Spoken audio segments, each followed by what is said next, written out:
Mga kababayan, mga tambay, kamusta po? Si Kamanong po, nagbabalik po muli para po magkomento po sa inyo. Samahan niyo po inyong lingkod dito po sa Tambayang Makabayan. Magandang umaga po muna, tanghali, hapon, gabi.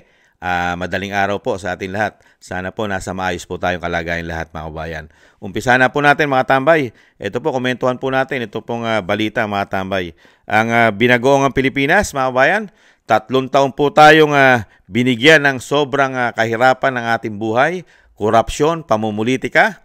Mga kabayan, hindi pa nasusolusyonan at hindi pa napapababa man lang kahit papaano ang ating pong gastusin, lalong-lalo po ang nagmamahalang bilihin. Nahandyan pa ang ating problema sa ating pong mga bayarin, sa mga kuryente, tubig at marami pang iba. Wala pa po silang solusyon. Ang tanging solusyon lang ipinagmamalaki ang kanilang 20 pesos na bigas na limitado lang, mga kabayan. Mabibilang mo lang sa mga daliri mo at hindi po ito sa buong Pilipinas. Ipinagmamalaki po nila. Pero ang pangkalahatang problema po natin, ang kakarampot natin kinikita, mga kababayan, ay hindi po sasapat. Malaking problema na po, walang solusyon. Ngayon, may nakaamba na naman po. Walang solusyon, puro pagtaas at ipagmamalaki ang kakarampot na achievement. Pero ang ating paghihirap, nahandyan at hindi nawawala. Ito po, nakaambala naman po at sinisisi pang baha, mga kabayan, dahil tataas na naman po ang mga presyo ng bilihin sa ating bansa. Kawawang Pilipino. Samantalang mga politiko at mga kasangkot nito sa pagnanakaw, katulad ng politiko, contractors, at mga nasa tao ng DPWH, mga kabayan, nagkakamal na mga bilyon-bilyon. Pero mga Pilipino, kailangan pong magtiis at magdildil ng asin, mga kababayan. Pakinggan po natin ang balita. Posible nating nakikita yung pagtaas ng inflation rate para sa mga susunod na buwan hanggang December. Tumaas pa sa 1.5% ang naitalang inflation rate sa bansa sa buwan ng Agosto ngayong taon, kumpara sa 0.9% na record noong July 2025. Base sa latest, nakikita natin na pag may mga bagyo at nagkakaroon ng baha sa mga ating lands na produce ng products like vegetables, yun talaga yung unang talagang tinatamaan. So dito nag-attribute na yung impact ng mga bagyo nung nakarang buwan, particularly sa vegetables. ipinaliwanag ni Yusek Mapa na ang epekto ng sama ng panahon ang nakikita nilang dahilan ng inaasahang patuloy na pagtaas ng inflation rate sa mga susunod na buwan na siyang pinangangambahan ng mga mamimili. Mataas pa rin. Grabe na, mga tambay, no? Yung lahat ng problema ng bansa, sila ang may gawa. Isinisisi po sa pagbaha. Sino po ba ang may kasalanan kaya po nilulubog ang ating bansa? Di po ba mga politiko? Yung pera na binibigay natin solusyon para sa sinasabing ibsan ng baha, ang mga flood control, di po ba karamihan pinera nila? Ghost project, may hinang klaseng proyekto. Tapos ngayon tayo pahihirapan ng mga demonyong ito, umano. Sila ang kumukuha ng ating pera at sila nagpapahirap sa atin. Tapos ngayon, mga kabayan, ang solusyon nila, sasabihin kaya tumataas dahil sa baha. Mga kababayan, ibang klase itong mga tao na ito. Unang-una nagbibigay ng problema sa iyo imbis na solusyon ay mga politiko. Kaya binabaha ang bansa dahil sa kanila, mga kabayan. Ang pera na dapat ay gamitin sa tama ay dinadala po sa kanilang mga bolt umano. Ibang klase. Tuloy po natin. Umulan at umulan. Mas lalo kung umulan. Kung may bagyo, mas mataas. Kaya wala nang ano. Ulitin po natin. Tama naman yun, kahit umulan. Imili. Mataas pa rin. Kahit hindi umulan at umulan. Mas lalo kung umulan. Kung may bagyo, mas mataas. Kaya wala nang ano. Kumbaga wala nang value yung pera natin sa ano. Sa mga binibili natin. Sabi ko kasi yung karos, 1 piraso 30. Nagre-recycle na lang ako ng ulam. Recycling ng leftover na pagkain para maka-extend yung ulam. Bilang tugon ng kasalukuyang administrasyon, binigyang diin ni Department of Economy, Planning and Development o DepDev Secretary Arsenio Balisacan ang kahalagahan ng close monitoring sa lagay ng panahon sa bansa. dahil sa posibleng epekto nito sa sektor ng agrikultura. Base sa forecast ng Philippine Atmospheric Geophysical and Astronomical Services Administration o PAGASA, inaasahang magkakaroon pa ng 7 hanggang 15 bagyo mula September 2025 hanggang February sa susunod na taon. Kaya ayon kay Secretary Balisacan, pinalalakas ng pamahalaan ang mga hakbang para suportahan ang produksyon at panatilihing stable ang presyo ng mga bilihin.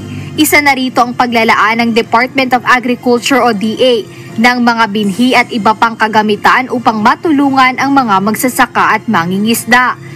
Paano matutulungan ang mga magsasaka? Noong una-una, binabaha nga, nalulubog sa tubig ang mga palay. Lalong-lalo po yung ginagawa nilang pangkontra o sinasabing solusyon kahit papaano dahil ang ating bansa immune sa baha. Ang sinasabi po natin, hindi naman mawawala ang baha. Ang sinasabi po natin, katulad po sa ibang bansa, katulad po sa Japan, kahit po sa Netherlands po below sea level sila. Sila po, napaaganda po na kanilang flood control. Talagang kinukontrol ang tubig. Sa atin po, ang kinukontrol po pera. Pera po ang kinukontrol sa atin, hindi po ang tubig. Hinahayaan lang po nila na masira ang ating kabuhayan. Itong mga demonyong politiko na ito. Tapos ngayon, sisisihin ngayon ang baha. Samantalang unang-una, taon-taon tayo nagbabudget dyan na bilyon-bilyon, daan-daang bilyon, trilyon. Ang solusyon po nila, mga kabayan, nga! Kaya nga po napakahirap po na pinagdadaanan natin sa panahon po na sila'y umupo.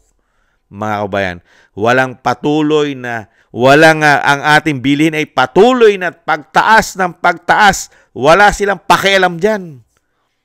Mamatay tayo sa gutom. Mahirapan tayo sa presyo ng bilihin.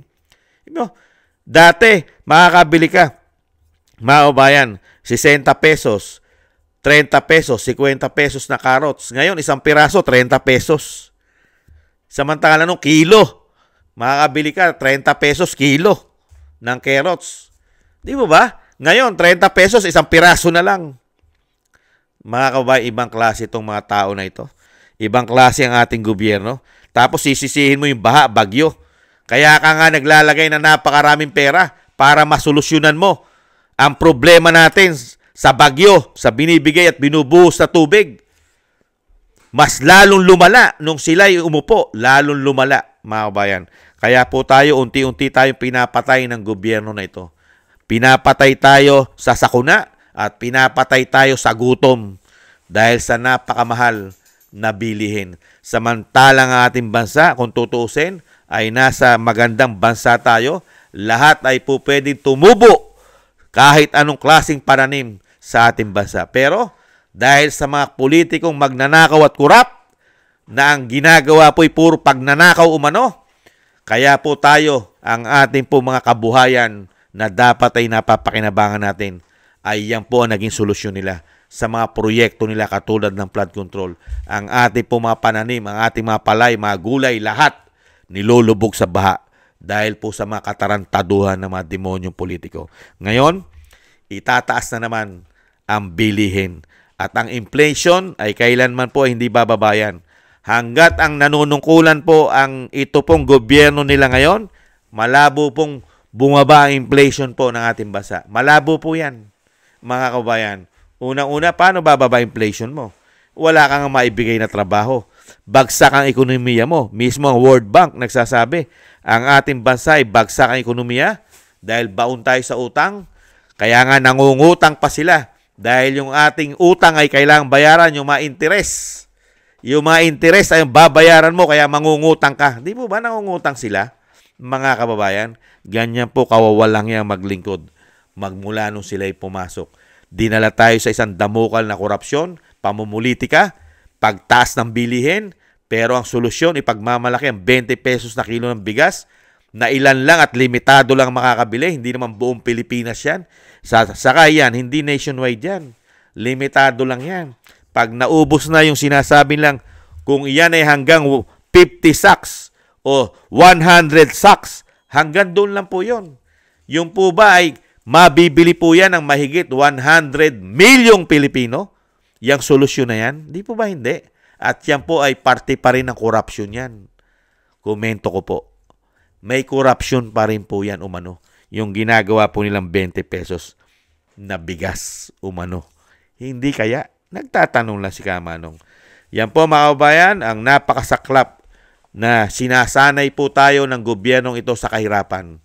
Mga kababayan, napakahirap na po ng ating pinagdadaanan, ay sinasanay pa tayo na mas mahirap pa ang ginagawa po nilang gagawing pamumuhay natin. Sinasanay tayo na mas mahirap pa ang dapat nyong sanayin dahil kami ang nakaupo. Ganun po ba? Unbelievable. Mga kabayan, kailan pa kaya tayo magtitiis, mga kabayan? Hanggang ngayon po, di ba, yung sinasabi ko, buti pa ang Indonesia, mga kabayan, ay kahit papaano ay nabigyan na po nila solusyon ang mga demonyong magnanakaw sa kanilang bansa. Samantalang sa atin, wala pang solusyon ang mga Pilipino at pati ang men in uniform ay mga tulog. Mga kababayan, tulog. Hindi naman po lahat. Yung mga sinasabing nabibigyan ng pakinabang lang po yata. Nagtatanong lang si Kamanong. Thank you po mga kabayan sa mga nagusto po ng ating Tambayan mga kabayan sa YouTube at TikTok at sa mga nagsusubscribe pa po. Maraming salamat. At sa mga subscribers po natin, thank you po sa inyo lahat. At sa mga nagko-comment, like, share, and subscribe, maraming salamat po mga kabayan. At syempre po sa mga nagbibigay po ng tulong at biyaya sa inyong lingkod, maraming salamat po mga kabayan. Shoutout po sa inyong lahat. At syempre po yung dasal at panalangin po natin na sana po'y maingatan po ang ating dating Pangulong Duterte, syempre po. At ang ating Vice President, maingatan din po sa kapahamakan at madugtungan pa po, syempre po, ang buhay at kalakasan ng ating dating Pangulong Duterte at makabalik pa po siya sa lalong mabilis sa ating bansa. Thank you po sa mga panalangin, mga kababayan. At tayo rin po mga tambay, doble ingat at manalangin na tayo po'y maingatan at ang ating pong buong sambahayanan. Thank you po mga tambay. Sa muli, paalam, ingat po. Bye-bye.